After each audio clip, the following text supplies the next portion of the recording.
మనం అందరం హోలీ పండుగ చేసుకుంటాం కదా.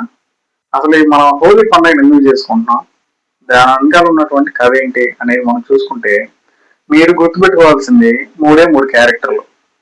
ఒకటేంటంటే హిరణ్యకశిపు, ఆ తర్వాత వాళ్ళ చెల్లి హోలిక, ఆ తర్వాత హిరణ్యకశిపుని కొడుకు ప్రహ్లాదుడు. ఈ మూడు క్యారెక్టర్లు గుర్తుపెట్టుకోండి. అయితే హిరణ్యకశిపుడు ఒక రాజు అన్నమాట. వాళ్ళకి పితరుల దేవుళ్ళు ఉన్నారు. అతను కూడా వాళ్ళ పితరుల దేవుణ్ణి పూజిస్తాడు. అతని తర్వాత అతని కొడుకు కూడా వాళ్ళ పితరుల దేవుణ్ణి పూజించాలని చెప్పేసి కోరుకొని వాళ్ళ కొడుకును కూడా పితరుల దేవుణ్ణి పూజించేటట్లు చేశాడు. అప్పుడే భారతదేశంలోకి పర్షియా దేశం నుంచి బ్రాహ్మణులు రావడం జరిగింది. అయితే వాళ్ళ తెలివితేటలు, వాళ్ళకు ఉన్నటువంటి జ్ఞానం చూసి ఈ హిరణ్యకశిపుడు ప్రహ్లాదుని వాళ్ళ చేతిలో పెట్టాడు. ఎందుకు? జ్ఞానాన్ని, తెలివిని నేర్పించండి నా కొడుకు అని చెప్పేసి ప్రహ్లాదుని బ్రాహ్మిన్స్ చేతిలో పెట్టారు.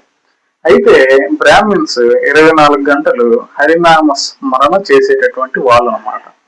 అయితే ఈ జ్ఞానం, తెలివితేటలు నేర్పించడమే కాకుండా ప్రహ్లాదుడికి హరినామ స్మరణ చేయడం కూడా నేర్పించారు. అంటే మహావిష్ణువుకి చాలా భక్తుడిగా ఆ ప్రహ్లాదుని మార్చడం జరిగిందనమాట. ఆ తర్వాత నుంచి ప్రహ్లాదుడు కేవలం విష్ణు భక్తుడిగా మారిపోయి వాళ్ళ పితరుల దేవుణ్ణి మర్చిపోయాడు. అయితే అది గమనించినటువంటి తండ్రి చాలా సార్లు హెచ్చరించాడు, అయినా కూడా ప్రహ్లాదుడు వినలేదు.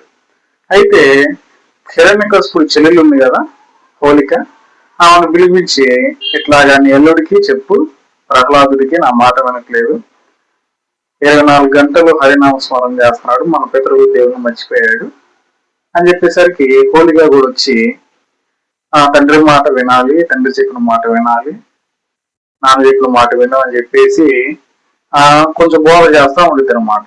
ఆ బోధకి ఆ ప్రహ్లాదుడు హరినామ స్మరణ వదిలేసి కొంచెం ఇటువైపు తిరిగాడు. ఏది? వాళ్ళ పితరుల దేవుల వైపు కొంచెం మళ్ళీ తిరిగాడు. అది ఈ బ్రాహ్మణ్స్కి నచ్చలేదు. ఈ బ్రాహ్మణ్స్కి నచ్చకపోవడంతో విష్ణు అనే దేవుడి దగ్గరికి పోయారు అనమాట. ఆ విష్ణు అనే దేవుడి దగ్గరికి పోగానే విష్ణు అనే ఆ దేవుడు ఏం చేశారంటే, అడ్డుగా ఉంది దేవుడు ఇక్కడ హోలిక. ఎందుకంటే హోలిక మాటలు విని ప్రహ్లాదుడు వాళ్ళ పితరుల దేవుడిని మళ్ళీ తిరిగి పూజిస్తున్నాడు. అయితే మనకి ఇక్కడ అడ్డుగా ఉంది హోలిక అని చెప్పేసి హోలిక దగ్గరికి వెళ్ళి ఆమెని మంటల్లో వేసి చంపేశాడు అనమాట. ఆ తర్వాత నుంచి ప్రహ్లాదుడు మళ్ళీ హరినామ స్మరణ చేయడం మొదలు పెట్టాడు. అందుకు మనం హోలీ పండుగని జరుపుకుంటాం అనమాట. ఇక్కడ ఒక లేడీ మీ తండ్రి మాటలు విను, మీ తండ్రి చెప్పిన మాటలు విను అన్నందుకు ఆ విష్ణు అనే అతను ఆ లేడీని చంపినందుకు, ఆ హోలికాని చంపినందుకు మనం ఇవాళ హోలీ జరుపుకుంటాం.